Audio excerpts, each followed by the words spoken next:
ان ظالموں کو یہ بھی خیال نہیں آیا کہ میں جس کی طرف پتھر کو پھینک رہا ہوں وہ نہ ہوتے تو لولا کلمہ خلقت الافلاک، اگر آپ نہ ہوتے تو میں یہ دنیا بھی نہ بنا۔ چنانچہ اس قدر پتھر مارے گئے، زید ابن حارثہ سامنے آ جایا کرتے تھے، سر پھوٹ گیا، بدن زخمی ہو گیا، حضور علیہ السلام کے پیر مبارک کی جو جوتیاں تھیں مکمل خون سے بھر گئی۔ محترم سامعین، اللہ تبارک و تعالی نے سب سے آخری نبی رسول اللہ صلی اللہ علیہ وسلم کو آخری دین دے کر بھیجا، اور قرآن پاک میں اللہ نے فرمایا ان الدین عند اللہ الاسلام، کہ اللہ کا دین جو ہے وہ اسلام ہی ہے۔ اس کے علاوہ جتنے ادیان ہیں، جو بھی دعویٰ کرنے والے ہیں، وہ سب کے سب باطل ہیں۔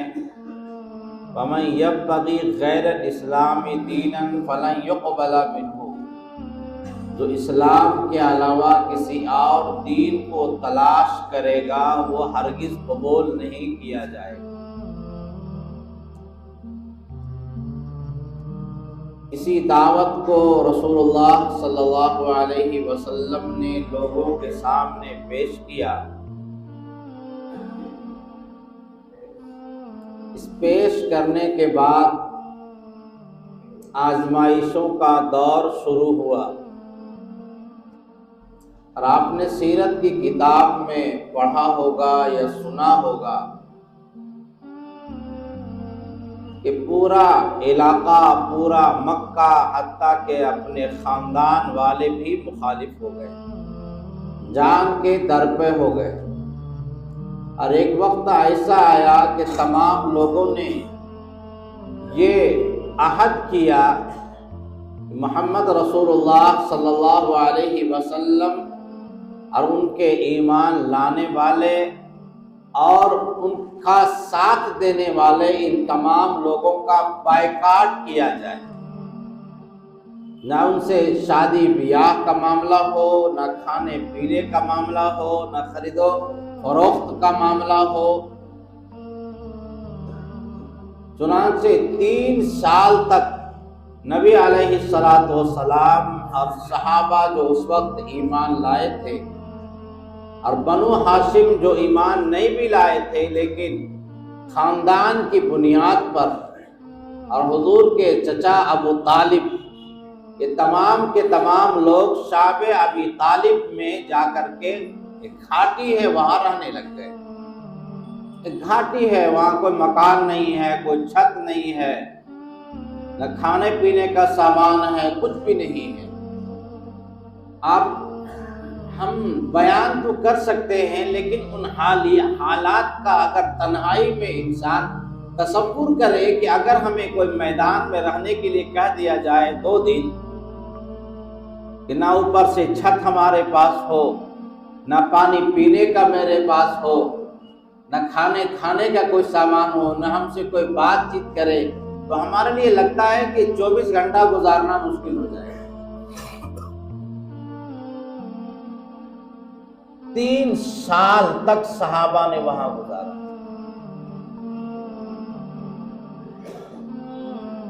سعد بن وقاص رضی اللہ تعالیٰ عنہ فرماتے ہیں کہ بھوک کی اتنی شدت تھی، میں اندھیرے میں پیر میں کوئی نرم چیز نظر آئی، میں نے اٹھا کے منہ میں ڈال دیا، آج تک مجھے پتہ ہی نہیں چلا کہ وہ چیز تھی کیا۔ یعنی بھوک کی شدت کا آپ اندازہ لگا سکتے ہیں کہ پیر پہ کچھ نظر آیا، کوئی نرم کیڑا تھا، مکوڑا تھا، واللہ عالم کیا تھا۔ وہ فرماتے میں نے منہ میں لیا اور یوں ڈالا، اس کے بعد اندر ڈال دیا، مجھے احساس ہی اب تک پتہ نہیں چلا کہ وہ چیز تھی کیا۔ فرماتے کہ میں نکلا، میں پیشاب کر رہا تھا تو کھڑکھڑاہٹ کی آواز آئی، تو مجھے لگا کہ اونٹ کا چمڑا کا ایک ٹکڑا ہے، میں اس کو لا کر کے میں نے اس کو دھویا، دھو کر کے اس کو چورن بنایا، اور 3 دن تک اسی کو پھانک پھانک کر کے میں نے زندگی۔ بچے بھوک سے تڑپ رہے تھے، معصوم بچے، ماں دودھ پلا، جب کھانا پینا نہیں ہوگا تو پھر دودھ کہاں سے نکلے گا؟ بچے بلک بلک رہے۔ آج بچہ جب روتا ہے ہمارے سامنے 10 منٹ کے لیے، جو کیفیت میرے اوپر گزرتی ہے، ہمارے اوپر گزرتی ہے، چاہے دادا ہو یا باپ ہو یا چچا ہو یا دشمن بھی ہو، اس کے دل بھی پسیج جاتا ہے۔ لیکن وہاں تو حالات ایسے تھے کہ صرف ایمان کی بنیاد پر بچے تڑپ رہے ہیں پیاس سے، ان کو نہ کھانا کھلا سکتے ہیں، نہ موٹا سامان دے سکتے ہیں، دودھ کے علاوہ کوئی غذا ان کے پاس نہیں ہے۔ وَمَا نَقَمُوا مِنْهُمْ إِلَّا يُؤْمِنُوا بِاللَّهِ الْعَزِيزِ الْحَمِيدِ۔ ان کا صرف ایک جرم تھا کہ وہ ایک اللہ پر ایمان لانے والے تھے۔ قرآن کہتا ہے وَمَا نَقَمُوا، ایمان والوں پر جو بھی حالات آئے اس کی بنیادی وجہ یہی ہے، صرف ایک ہی جرم ان کا ہے کہ ایک اللہ پر وہ ایمان لانے والے۔ اس اللہ نے کائنات کو پیدا کیا، سارے جہاں کو پیدا کیا، ہم سب کو پیدا کیا، ہماری تمام ضروریات کا اللہ نے انتظام کیا، جو رب العالمین ہے، مالک یوم الدین ہے، اس پر وَمَا نَقَمُوا مِنْهُمْ إِلَّا يُؤْمِنُوا بِاللَّهِ الْعَزِيزِ الْعَلِيمِ۔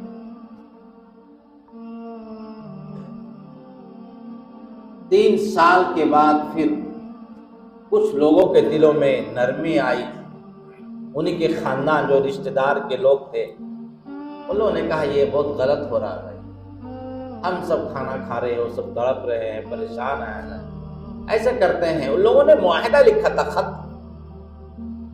خط لکھا تھا، منصور ابن عکرمہ اس کا نام تھا، وہ ظالم شقی القلب کا جس نے مضمون لکھا تھا، اللہ نے اس کو اسی آگ میں سزا یہ دیا تھا کہ اس کا دونوں ہاتھ بیکار ہو گیا۔ اس کے باوجود وہ عبرت حاصل نہیں کیا کہ میں نے غلط کام کیا، وہ کعبے کی دیوار پر لٹکا دیا تھا، ان کے ساتھ کوئی معاملہ نہیں کیا جائے گا۔ 3 سال کے بعد کچھ لوگوں کے دل میں نرمی آئی اور لوگوں نے ہنگامہ کرنا شروع کیا کہ نہیں ایسا نہیں ہونا چاہیے، ایسا نہیں ہونا چاہیے۔ اسی درمیان میں رسول اللہ صلی اللہ علیہ وسلم نے اپنے چچا ابو طالب سے کہا کہ چچا ایک بات بتاؤں۔ کہاں بیٹا بتاؤ؟ کہ جو خط لکھا ہے ان لوگوں نے، اس خط کا سارا مضمون مٹ چکا ہے، دیمک نے کھا لیا ہے، صرف جس میں بِاسْمِکَ اللہم وہ بھی لکھا کرتے تھے، عرب بھی لکھا کرتے تھے، وہ اللہ کا جو نام ہے وہ باقی ہے، باقی سب کے سب مٹ چکا ہے۔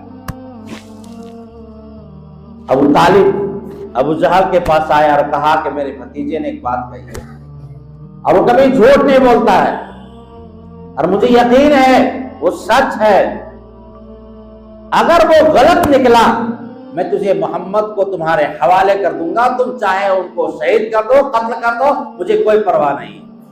لیکن جو انہوں نے کہا ہے وہ دیکھ لو، انہوں نے کہا ہے کہ جو بھی خط ہے اللہ کے نام کے علاوہ جو بھی مضمون ہے وہ مٹ چکا ہے۔ جب خط کو اتارا گیا تو من نوان وہی پورا خط کا مضمون دیمک نے چاٹ لیا ہے، صرف بِاسْمِکَ اللہم وہ خط وہ لفظ بچا ہوا ہے۔ چنانچہ بائیکاٹ کا سلسلہ ختم ہوا۔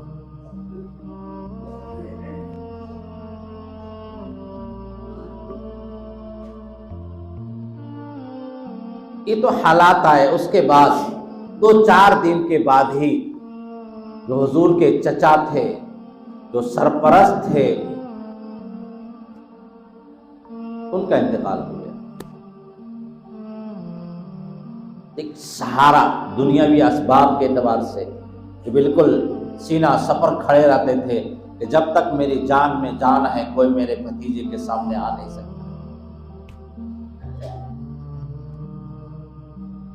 بڑی تکلیف ہوئی رسول اللہ صلی اللہ علیہ وسلم کو، اور 2-4 دن کے بعد نبی علیہ السلام کی شریک حیات حضرت ختیجہ رضی اللہ تعالی عنہ کا انتقال۔ ختیجہ نے سب سے پہلے ایمان لایا عورتوں میں اور اپنے پوری دولت مکمل طور پہ رسول اللہ کی ذات پہ قربان کر دیا۔ تمام اولاد حضرت ختیجہ رضی اللہ تعالی عنہ، فاطمہ بھی ابھی چھوٹی ہیں، بچے بھی ابھی چھوٹے ہیں، ایسے حالات میں بیوی کا انتقال ہوا۔ نبی علیہ الصلوۃ والسلام نے اس سال کا نام رکھا عام الحزن، غموں کا سال۔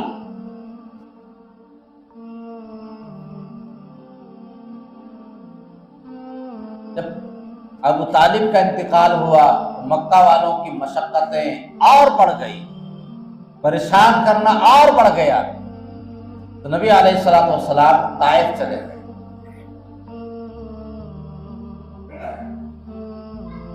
ذہن میں آیا کہ مکہ والوں نے ایمان نہیں لایا، ہو سکتا ہے کہ طائف والے ایمان لے آئے، کوئی تو میرا ساتھ دے گا۔ ساتھ میں زید بن حارثہ رضی اللہ تعالی عنہ موجود تھے، لیکن طائف والوں نے جو برتاؤ کیا ہے، جو تکلیفیں پہنچائی ہیں، وہ مکہ والوں سے بھی زیادہ ہے۔ کسی نے کہا کہ تمہیں کو اللہ کو تم ہی ملے تھے جن کو نبی بنانا تھا، جس کے پاس نہ پیسہ ہے، نہ سواری ہے، نہ دولت ہے۔ یہ طنز، یہ مذاق، یہ استہزاء، اور اتنا ہی نہیں کیا، وہاں کا جو اوباش قسم کے لڑکے ہوتے ہیں ان کو لگا دیا، مارو، پتھر مار مار کے ہاتھ سے نکال۔ ان ظالموں کو یہ بھی خیال نہیں آیا کہ میں جس کی طرف پتھر کو پھینک رہا ہوں وہ نہ ہوتے تو لولا کلمہ خلق الافلاق، اگر آپ نہ ہوتے تو میں یہ دنیا بھی نہ بناتا، یہ زمین و آسمان کی تخلیق میں نہ ہوتی۔ چنانچہ اس قدر پتھر مارے گئے، زید بن حارثہ سامنے آ جایا کرتے تھے، سر پھوٹ گیا، بدن زخمی ہو گیا۔ حضور علیہ الصلوۃ والسلام کے پیر مبارک کی جو جوتیاں تھیں مکمل خون سے بھر گئی، چلنے کی طاقت نہ رہی۔ آپ اندازہ لگا سکتے ہیں، ایک اجنبی علاقہ، وہاں کوئی ان سے پیسہ مانگنے نہیں گئے تھے، چندہ کرنے نہیں گئے تھے، اپنی کوئی حکومت بنانے نہیں گئے تھے، ووٹ مانگنے نہیں گئے تھے، بلکہ حضور علیہ الصلوۃ والسلام نے صرف حضور نے فرمایا میری اور تمہاری مثال ایسی ہے جس طرح سے آگ جلی ہوئی ہو، اور ایک پروانہ جو آگ کے پاس موم بتی آپ جلائیں گے تو پھٹنگا جو آتا ہے اسے پروانہ کہتے ہیں۔ آگ جلی ہوئی ہو اور چاروں طرف پروانے کود رہے ہوں آگ میں، ایک آدمی اس کی پکڑ کر کے نکال رہا ہے اور پروانہ وہ آگ میں ڈوبا جا رہا ہے۔ میری مثال بھی ایسی ہے، میں تمہاری کمر کو پکڑ کر کے کہہ رہا ہوں اے اللہ کے بندو، جہنم سے بچو، جہنم سے بچو، جہنم سے بچو، اللہ کے عذاب سے بچو، اور تم ہو کہ تم پروانوں کی طرح آگ میں ڈوبے ہی جا رہے ہو۔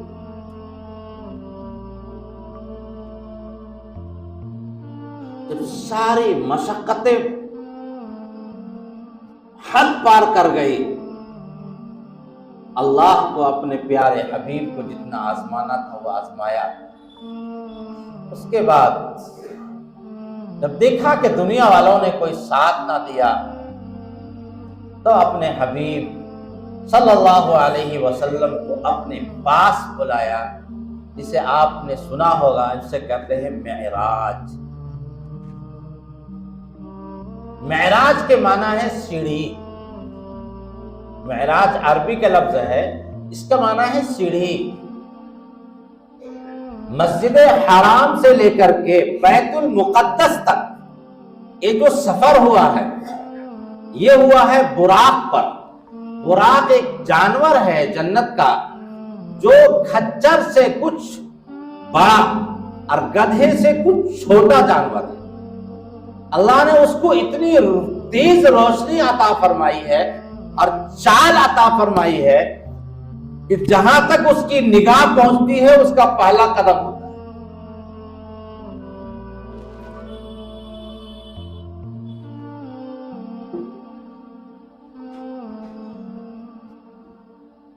اس زمانے میں تو بہت آسان سمجھنا ہے، جہاز ہے، ہیلی کاپٹر ہے، ابھی لوگوں نے 6 دن میں چاند تک بھیج دیا کچھ نہ کچھ، چاند یار ہے۔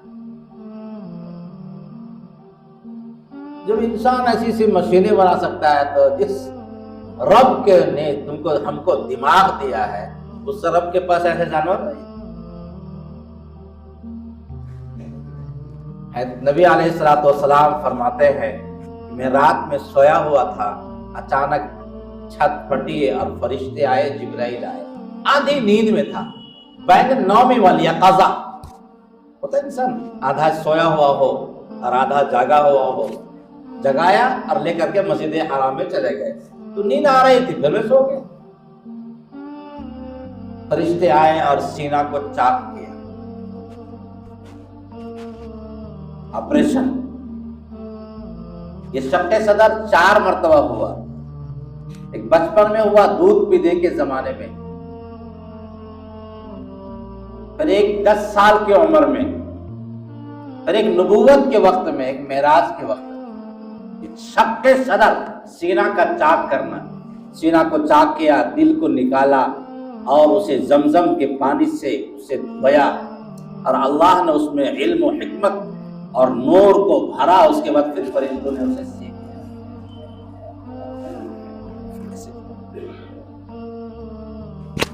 اس کے بعد براق سواری لائی گئی، نبی علیہ الصلوۃ والسلام سوار ہو گئے، جبرائیل بھی سوار ہو گئے، چلے تو ایک جگہ پہ جبرائیل نے کہا یہاں اتریے، 2 رکعت نماز پڑھیے۔ بڑا کھجور کا درخت وہاں تھا، کا معلوم ہے کہ آپ نے کہاں نماز پڑھی، کہا نہیں، کہ یہ مدینہ یثرب ہے، جس کا نام یثرب ہے، جہاں آپ ہجرت کریں گے، مدینے میں کھجور کا درخت۔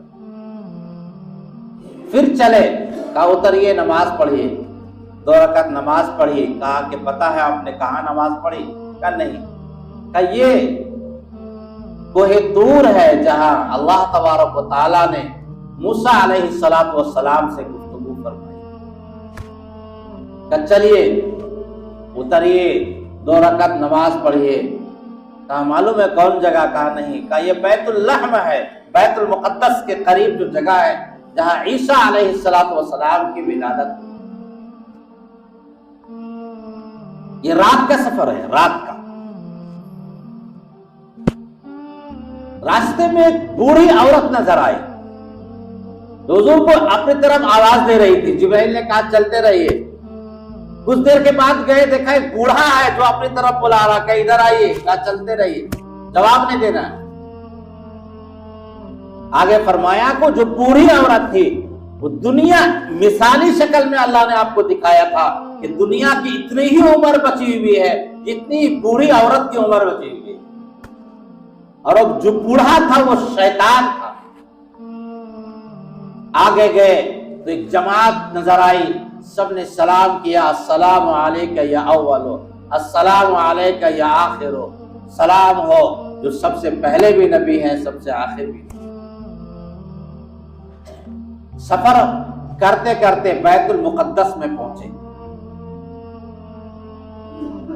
وہاں پہنچنے کے بعد جس جگہ پہ انبیاء علیہ السلام سواریوں کو باندھا کرتے تھے، اسی جگہ پہ جبرائیل نے براق کو وہاں باندھ دیا۔ اندر گئے، 2 رکعت نماز پڑھی، پہلے تحیۃ المسجد، پھر انبیاء علیہ السلام کو اللہ نے وہاں بلایا، سب کو اللہ نے جمع کیا، جتنے انبیاء ہیں۔ اذان ہوئی، اقامت ہوئی، اب انتظار تھا کہ نماز کون پڑھائیں گے۔ جبرائیل امین نے کہا کہ آپ نماز پڑھیں۔ چنانچہ تمام انبیاء علیہ السلام کی امامت رسول اللہ صلی اللہ علیہ وسلم نے فرمائی۔ اس کے بعد دودھ کا پیالہ، شہد کا پیالہ اور ایک پیالے میں شراب، 3 چیزیں وہاں پر رکھی ہوئی تھی۔ نبی علیہ السلام نے دودھ کو لیا، شہد کو لیا تھوڑا سا اور شراب کو کنارے کر دیا۔ جبرائیل امین نے فرمایا کہ اگر آپ ادھر توجہ فرماتے تو ساری امت گمراہ ہو جاتی۔ اس کے بعد سیڑھی لائی گئی۔ اب سیڑھی کا تصور ہمارے یہی ہے، لیکن اس زمانے میں سمجھنا بہت آسان ہے۔ لفٹ آپ نے دیکھا، ایک بٹن دبائیے، 1 منٹ کے اندر آپ 22 منزلہ پہنچ جاتے ہیں۔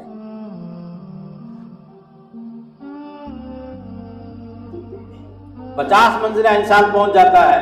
برج خلیفہ میں انسان کا دن بھر اگر سیڑھی پر جائے گا تو دن بھر میں وہ پہنچے گا وہاں۔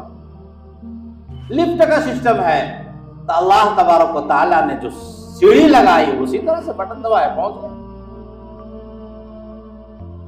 دروازہ آسمان کا بند تھا، آسمان میں دروازے ہیں، کھٹکھٹایا جبرائیل نے، کہا کون؟ کہا جبرائیل۔ کہا آپ کے ساتھ کون ہے؟ کہا محمد رسول اللہ صلی اللہ علیہ وسلم۔ کہا ان کو بلایا گیا ہے؟ کہاں جی بلایا گیا ہے۔ کہا مرحبا مرحبا، دروازہ کھلا۔ اب ایک بات سمجھیے، دربان کی ڈیوٹی اپنی ہے، وہ جان رہا ہے، اس کے باوجود اس کا کام ہے پوچھنا، یہ ڈیوٹی ہوتی ہے، چاہے کوئی بھی آدمی آئے گا۔ جبرائیل تو اسی راستے سے آئے، لیکن دربان کی ڈیوٹی ہے وہ اپنے کام کو مکمل کرے۔ انہوں نے پوچھا کون ہے، آپ کے ساتھ کون ہے؟ کیا ان کو بلایا گیا؟ جی مرحبا مرحبا۔ پہلے آسمان میں جب گئے تو دیکھا کہ انتہائی خوبصورت بزرگ شخصیت بیٹھے ہوئے ہیں ٹیک لگا کے، دائیں طرف دیکھتے ہیں تو مسکراتے ہیں، بائیں طرف دیکھتے ہیں تو غمگین ہو جاتے ہیں۔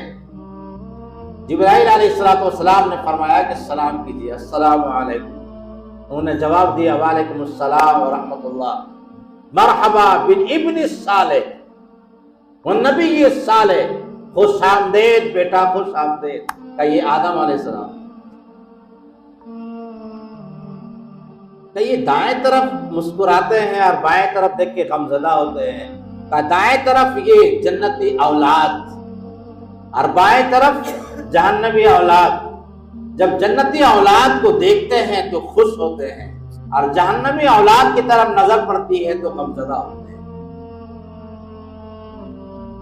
دوسرے آسمان میں گئے، وہاں بھی یہی سوال و جواب ہوا، وہاں بھی ملاقات ہوئی حضرت عیسیٰ علیہ السلام سے اور حضرت یحییٰ علیہ السلام سے۔